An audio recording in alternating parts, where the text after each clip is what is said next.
Welcome back to your Caribbean Drone News, and this is the July 2026 edition. Here's a look at some of the stories we're going to be covering this month. Jamaica picked up hardware on two completely different fronts.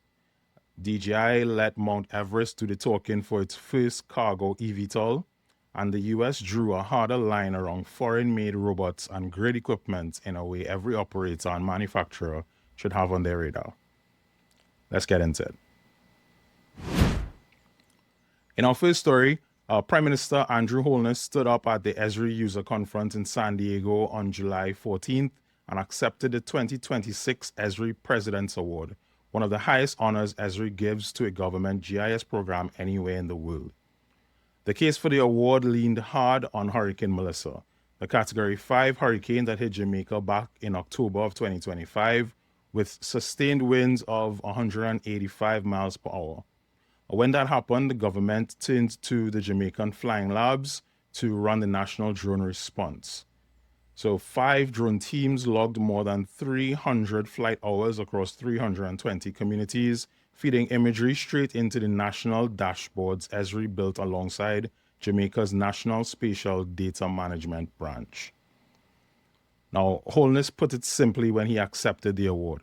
Through real-time data and mapping, we were able to better understand the scale of the impact, guide critical decisions, and coordinate support during a time of national crisis. And that's really the story behind the award.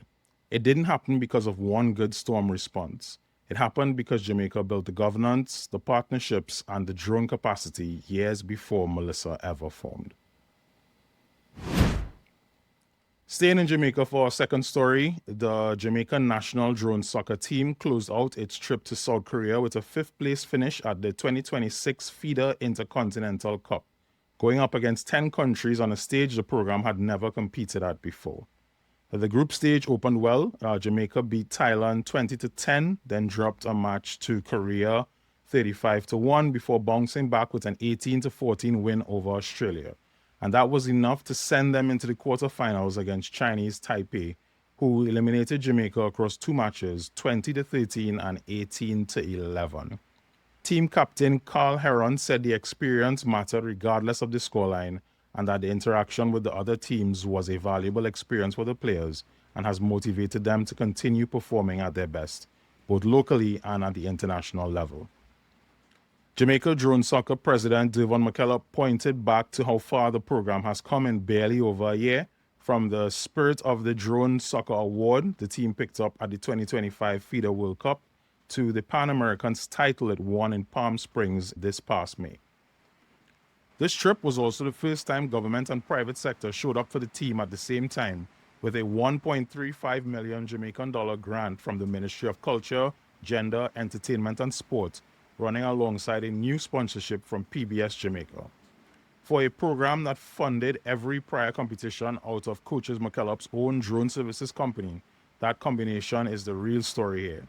Public backing plus a corporate sponsor is what turns a passion project into a program with an actual training pipeline behind it. And that's a funding model every youth drone program in the region should be studied. Next up, DJI introduced its first eVTOL cargo aircraft this month. And instead of a launch event, the company let Mount Everest do the announcing. The DJI EV50 is a VTOL, and that stands for vertical takeoff and landing, which means it takes off and lands like a multi-commuter, straight up and straight down. And then it transitions to fixed-wing flight for the cruise portion of a flight. And DJI used it to run 12 resupply missions over 12 days on Everest's north slope in China, carrying ozone measuring equipment for a Peking University atmospheric research team.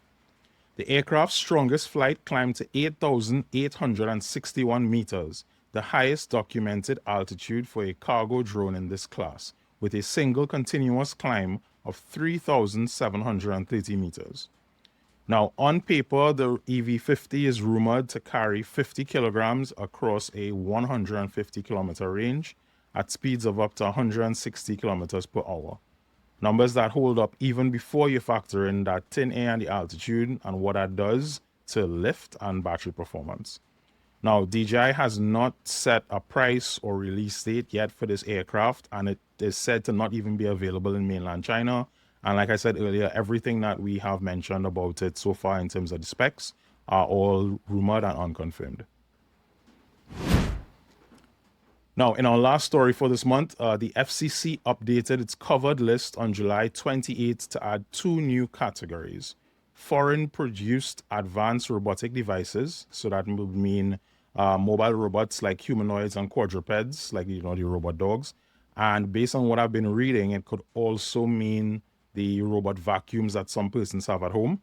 And separately, foreign-produced power inverters.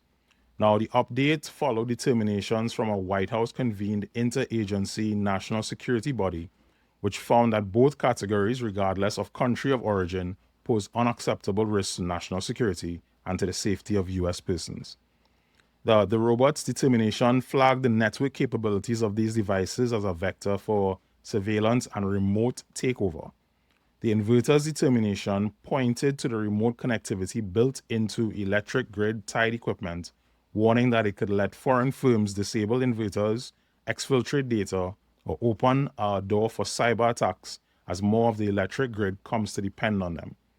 FCC Chairman Brendan Carr called it the Commission acting in lockstep with the national security agencies behind the determination, and the action builds directly on the FCC's earlier move adding Chinese drone makers DJI and Autel to the same covered list.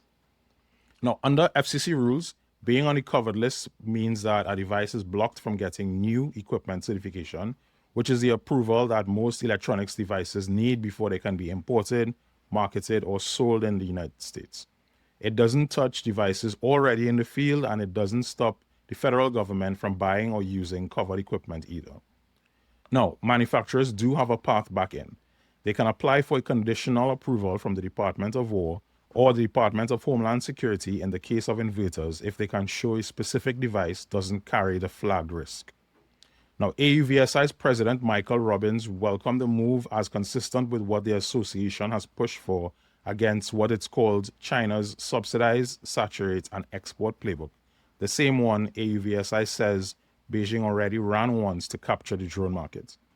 But AUVSI also flagged a real concern.